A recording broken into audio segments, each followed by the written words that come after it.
Hello, thank you for joining with me. We are in Ken Wapnick's Journey Through the Text of A Course in Miracles, Volume 1, and we are on Chapter 6, The Lessons of Love. We are picking up our reading in God, Creation, Extension, Atonement.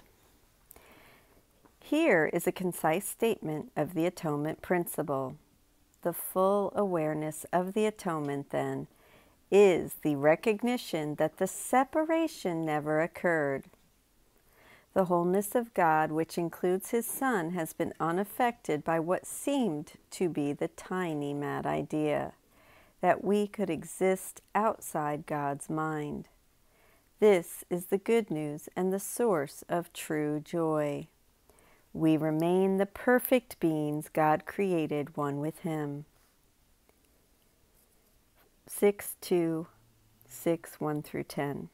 How else can you find joy in a joyless place except by realizing that you are not there? You cannot be anywhere God did not put you, and God created you as part of Him. That is both where you are and what you are. It is completely unalterable. It is total It is total inclusion. You cannot change it now or ever. It is forever true. It is not a belief, but a fact. Anything that God created is as true as He is. Its truth lies only in its perfect inclusion in Him, who alone is perfect. Because we do not believe this simple fact, we need the Holy Spirit to teach us how to return to where we never left. The oneness we both have and are. Nothing could be easier for the right mind to accept, but the ego would have us convinced that this journey is difficult, if not impossible, to achieve. 6:2-11:1-3. The ego can accept the idea that the return is necessary because it can so easily make the idea seem difficult. Yet the Holy Spirit tells you that even return is unnecessary, because what never happened cannot be difficult. However, you can make the idea of return both necessary and difficult. We will see this very important theme again when we discuss the lessons of the Holy Spirit.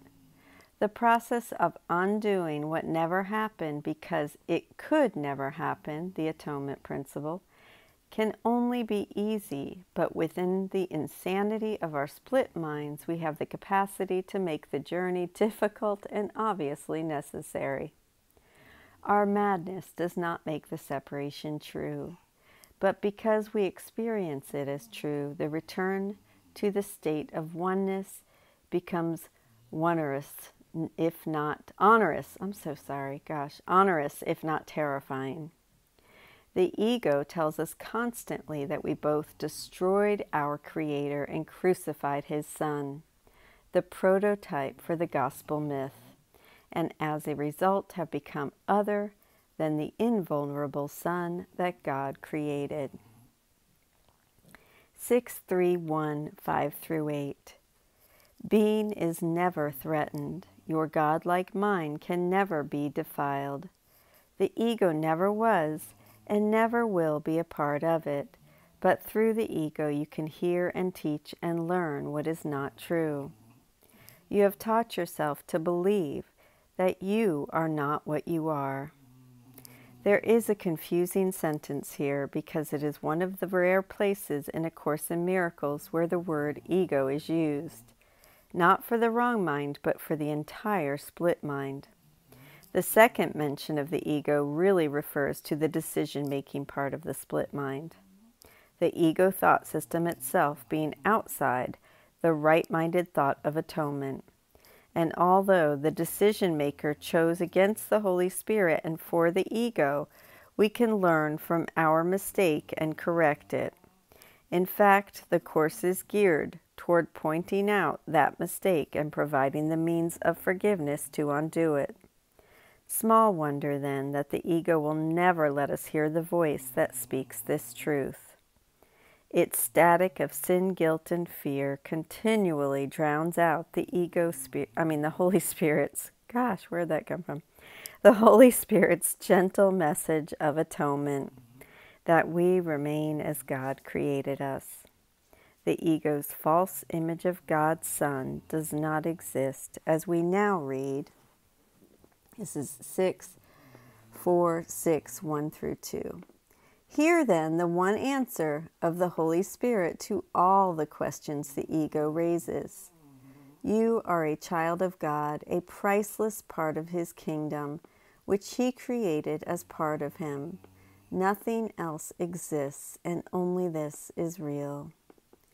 This is the Holy Spirit's answer to the ego's claim that the tiny mad idea has occurred, and we are indeed separate from our Creator and Source. His atonement response is that nothing happened. Nothing outside the mind of God could possibly exist. Nothing outside the mind of God is real. 6:5 C 8, 3 through 4.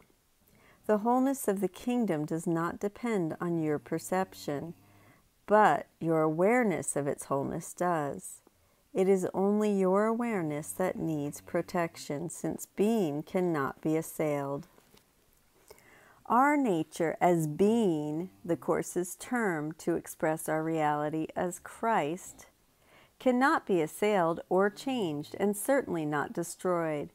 In our delusional thinking, we are free to attack the wholeness of the kingdom, and then insanely believe we have successfully fragmented it, causing it to cease being what it is. Yet this does not mean that we have affected it in reality.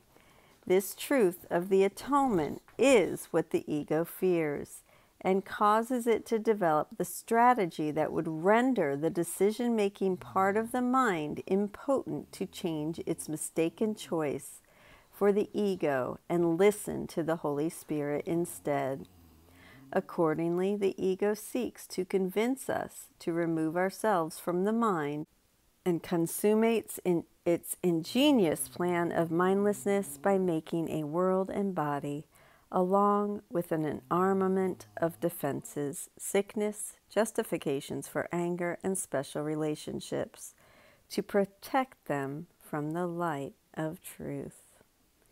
And that tomorrow we will start a new section in Chapter 6, The Lessons of Love. Thank you so much for joining with me. See you then. Bye-bye.